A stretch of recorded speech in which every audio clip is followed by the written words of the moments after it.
Hello friends, நம்ம இப்போ பார்க்க போகிறது த அசாசின்ஸ் ஆஃப் த மிஸ்ட். நாங்கள் எல்லாம் போட்டில் சைலண்ட்டாக போயிட்டுருக்கோம். அப்படி போயிட்டுருக்கிறப்ப நம்ம கக்காஷி சென்சே பிரிட்ஜ் பில்டர்கிட்ட கேட்குறாரு, எதுக்காக உங்களை அட்டாக் பண்ண வராங்க. அவர் சொல்கிறாரு, நான் ஒரு பிரிட்ஜ் கட்டுறேன், அது வந்து ஷிப்பிங் மேக்னெட் ஆஃப் காட்டோவுக்கு பிடிக்கல, அதனால் அவர் வந்து என்னை அட்டாக் பண்ணுறாரு அப்படின்னு சொல்கிறார். நாங்கள் எல்லாம் வில்லேஜ் என்ட்ரன்ஸ்க்கு வந்துட்டோம். இப்போ நாங்கள் வில்லேஜ் உள்ளே போயிட்டுருக்கிறப்ப திடீர்னு ஒரு ரோக் நிஞ்சா எங்களை அட்டாக் பண்ண வரான்.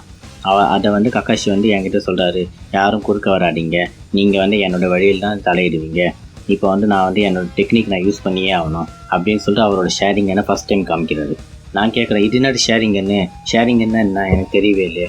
இப்போ நம்ம சாஸ்கே சொல்கிறேன், ஷேரிங் என்னன்னா ஒரு ஸ்பெஷல் லை, அது இருந்தால் எல்லாத்தையும் நம்மளால் ஈஸியாக பண்ண முடியும் அப்படின்னு நம்ம சாஸ்கே சொல்கிறோம்.